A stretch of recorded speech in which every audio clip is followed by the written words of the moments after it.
Welcome back to I Wish Someone Would Have Told Me, a podcast and video series that gives voice to our younger selves through women's health stories and experiences. I'm your host, Liana Losada, and in this episode, fellow writer Allyson Reedy reads her essay, In the Caribbean, A Farewell Tour for My Breasts, initially published in Condé Nast Traveler. Allyson is a food and travel writer and the author of the Phone Eats First cookbook, 50 of social media's best recipes for your feed, and then yourself, and 50 things to bake before you die, among others. But in this piece, Allyson vulnerably but humorously shares what it was like to be diagnosed with early-stage breast cancer. She explores coming to terms with her mastectomy, then taking her boobs on one last bikini-filled and even topless swim in the Caribbean Sea.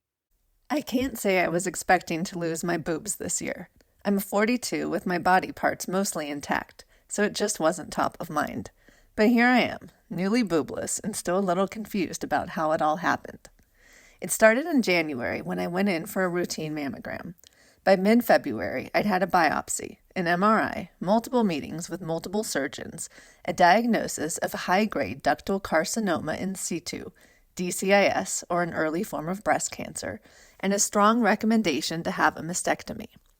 Everyone will tell you that at first it doesn't seem real, and they're right. Our brains simply can't process a lifetime of having our breasts in one moment, and then being told they've got to go in the next.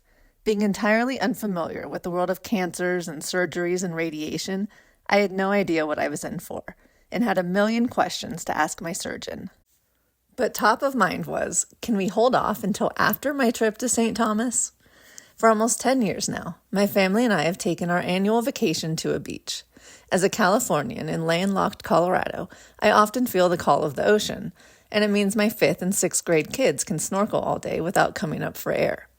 These vacations aren't just a quick detour from mountain living.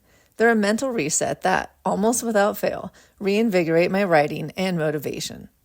Plus, last year's trip to Maui, just before the fires, was the first time my kids were old enough to not require hypervigilance on the beach, which yielded another vacation bonus: relaxation.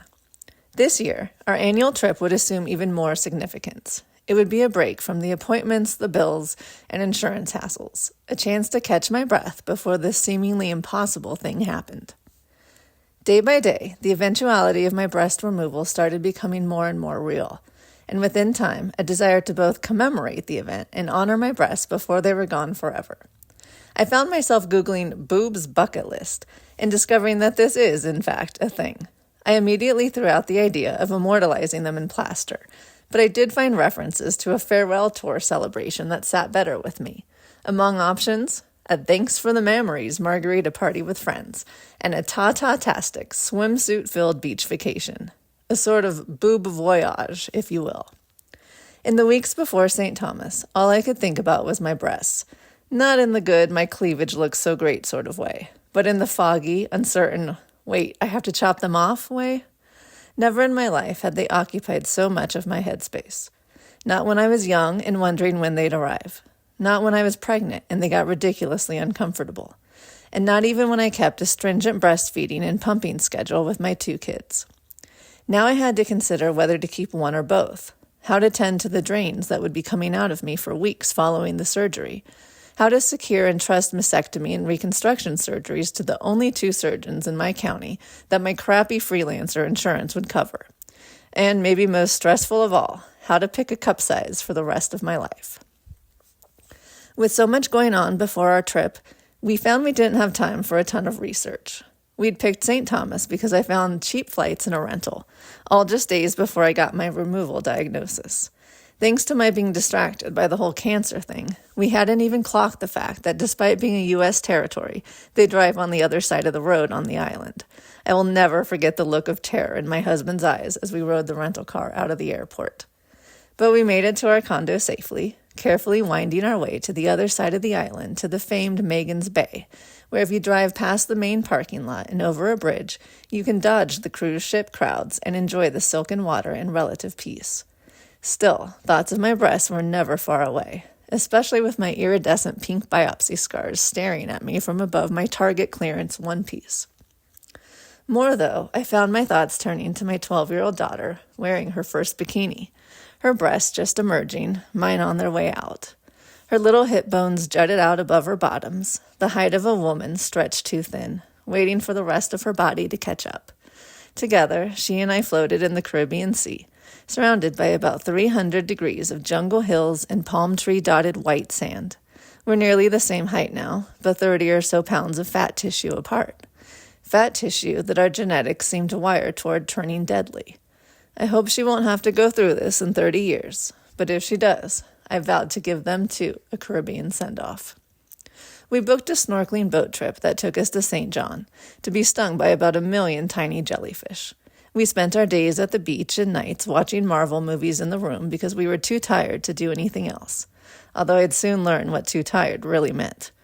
I canceled a road trip scheduled for 3 weeks after the surgery. Wearing a seatbelt carving across my chest for 10 hours suddenly didn't seem like a good idea.